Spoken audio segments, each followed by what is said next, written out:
A cathedral of football. It obviously helps the players' powers of recuperation, because a man who yesterday was declared unfit for at least a week plays.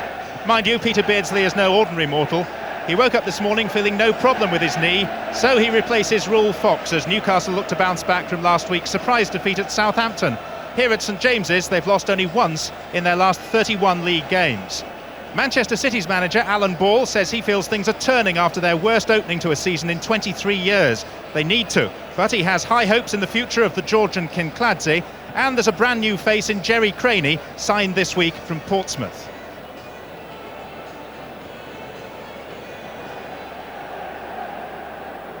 Defenders, here's Beardsley, first time great save by Immel. Beardsley so nearly scoring inside the first 40 seconds in a game that he very nearly didn't play in at all. Slicing mazy run by Gillespie, a first time shot, and Immel, who's been in outstanding form so far this season, with the parry. Craney, he seemed to stretch out his right hand. Referee Winter was right on the spot. Newcastle are so quick to move forward, and this is Ferdinand wrestling with Curl. Two heavyweights together, and the referee arrives somewhat belatedly.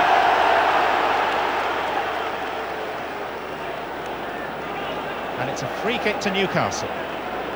5 Newcastle players in the box. Here's Gillespie, he delivers these well. It's a curler. Howie was up there, and so too, fortunately for Manchester City, was Ian Brightwell. It's behind for a corner.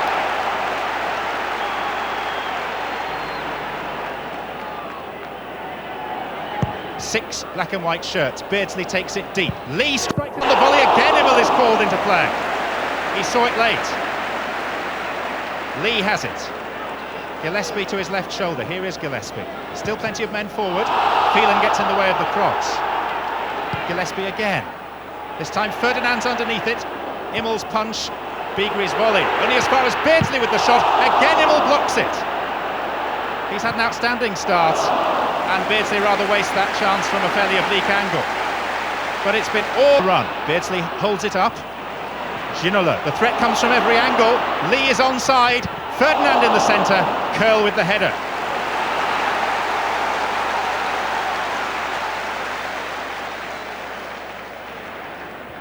Beresford from a quickly taken corner.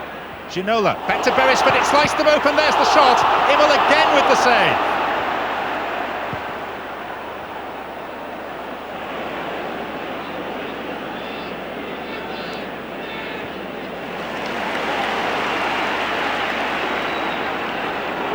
Ginola, such a threat whenever he has the ball. Away by Brightwell. Ginola this time with his right foot. Beyond Ferdinand, but not beyond Peacock, who did well to stick out a right boot and make contact. And Lee with the shot, just over the top of the crossbar. Robert Lee's had a couple of chances. A volley that was spectacularly saved, and this effort that was just over the bar. And Ike Immel must feel like he's in a shooting range at a fair. Beardsley held it up and held it up and held it up, and the shot was up as well. To Lee, and for once his control let him down, but Beardsley seemed to be caught late there by Kit Symons. Oh, that was nasty and unnecessary. And the first yellow card of the game is delivered to Kit Symons. Beardsley, back to Gillespie, he's gone over, penalty says the referee. Gillespie was upended, and it's a penalty to Newcastle United. No doubt at all in the mind of referee Winter. Neat interplay, Edgehill's challenge from behind, and clearly a penalty. Now Edgehill's in trouble with the referee as well. Technically the challenge from behind can be a sending off offence, but it may be that he'll deem that a caution is sufficient. Edgehill has an anxious wait, and it's yellow. Mind you, Peter Beardsley has taken more penalties than most, especially here, and especially like that.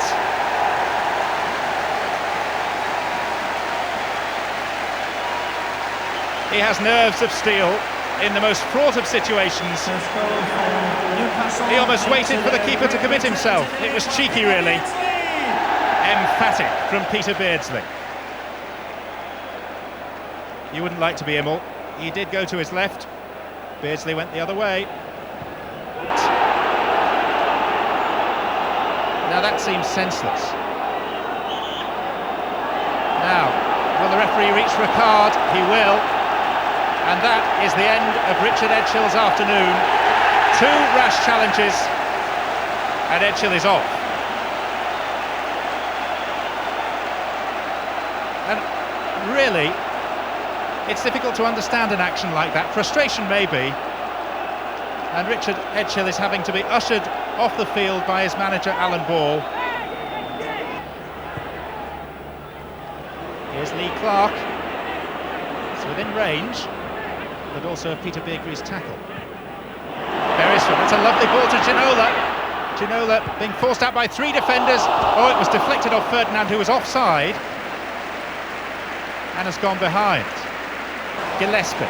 Both Lee and Ferdinand are through the middle. Barton to the right. Nicely weighted pass. 2 waiting for the cross. It's towards Robert Lee. Ferdinand touches it in, but I think Robert Lee will claim the goal.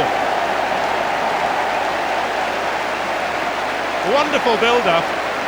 Flowing football taken to the nth degree. Gillespie's release was perfectly timed. So was the cross. So, for that matter, was the header. Ferdinand appeared to get the final touch.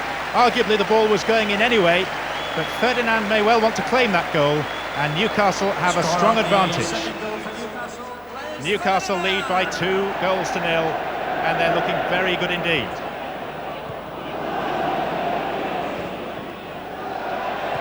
Oh, they can ill afford that. Clark has nicked it, and here's Ferdinand bearing down on goal. Past Simons, onto his left foot. Oh, and inches past the post. So nearly 3-0. Lee against the keeper. Lee waits, and Lee somehow puts it wide. I suppose you must credit the defenders for getting back, but Beardsley's pass split the defence, and Lee, well, 8 times out of 10 you back him to score from there. Immel did his job and just got a touch, and it took it wide of the post.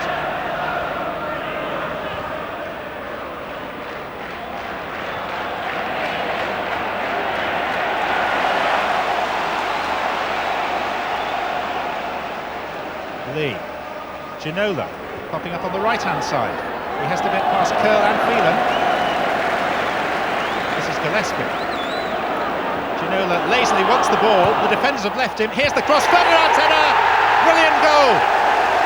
Brilliant goal by Les Ferdinand, and it couldn't have been simpler. The Frenchman set it up. The Englishman scored it. And I wonder how many times will we see that in the course of this unfolding Premiership season. A bullet header. He jumps so well, he has springs like Zebedee. And all that Ginola had to do was find the broad forehead. That he did with aplomb. 3-0. Number 3 for Newcastle, the scorer, Les Ferdinand. Bang on the hour mark. Bang on the mark. How? Oh how did the ball not enter the net yet again?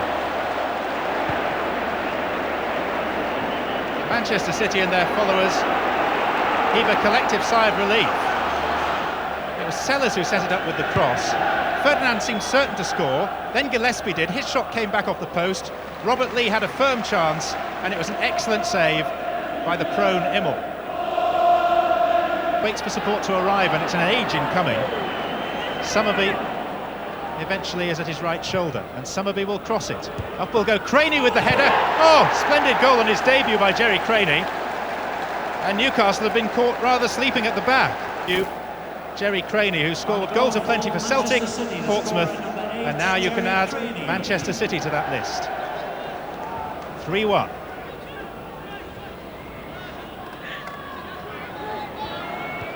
Ferdinand, Fox again. Gillespie's the spare man. He'll drive it. And Immel forms a sound barrier. Scintillating, at times just plain solid. In truth, Newcastle didn't have to be at their very best to defeat a poor Manchester City side. 6 goals in 6 games for Ferdinand. 5 wins in 6 for Newcastle, who are back on track after their defeat last week. Newcastle 3, Manchester City 1, and a good day all round for the North.